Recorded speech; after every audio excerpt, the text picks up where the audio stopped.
के तहत जो एक दहशतगर्दी के फॉल्स फ्लैग ऑपरेशन एक के बाद एक जो इनका ट्रेडिशन बन गया है, उड़ी अटैक, पठानकोट, पुलवामा से लेकर मुंबई ब्लास्ट, कोई भी आप नेम उठा लें, ना कोई प्रूफ ना कोई एविडेंस और झट जंग की तरफ। आज दुनिया इनके दरवाजे खटखटाना चाह रही है कि लाओ, कोई प्रूफ है तुम्हारे पास, कोई एविडेंस है।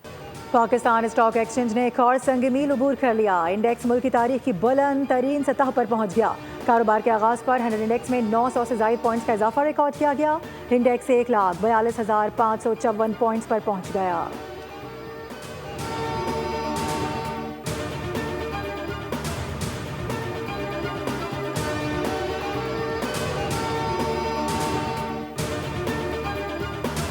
सरबराह पाक बहरिया की तुर्क नेवल फोर्सेस के हेडक्वार्टर आमद। ISPR के मुताबिक एडमिरल नवीद अशरफ को तुर्किया में आला अस्करी एजाज legend of merit of the Turk arm forces से नवाजा गया।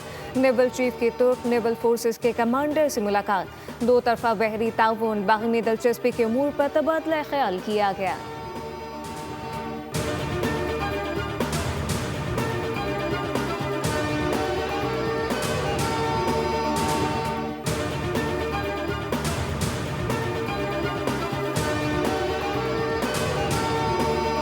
पाकिस्तान यूक्रेन तनाज़े में पाकिस्तानियों के मुलव्वस होने के बेबुनियाद इल्ज़ामात को मुस्तरद करता है। तर्जुमान दफ्तर खारजा के मुताबिक यूक्रेनी हुकाम ने अब तक कोई काबिल तस्दीक सबूत फराहम नहीं किए। हुकूमत पाकिस्तान इस मामले पर यूक्रेनी हुकाम से वजाहत तलब करेगी।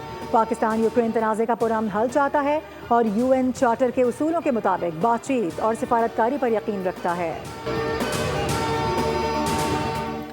अमरीकी सदर डोनाल्ड ट्रंप की भारत को मज़ीद टैरिफ लगाने की धमकी। कहा कि भारत पर महसूलात में मज़ीद इजाफा किया जाएगा। भारत न सिर्फ रूसी तेल खरीद रहा है बल्कि फ़रोग भी कर रहा है। भारत ज़्यादातर तेल को मुनाफा हासिल करने के लिए बेच रहा है।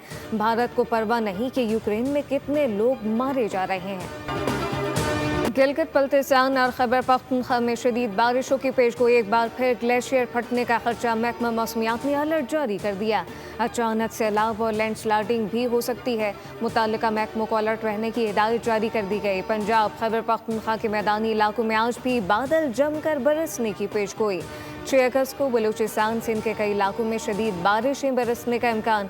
कराची में भी मौसम सुहाना, मतला बरालूत। महकमा मौसमियात के मुताबिक शहर कायद में चंद रोज तक बूंदाबांदी जारी रहने का इम्कान है।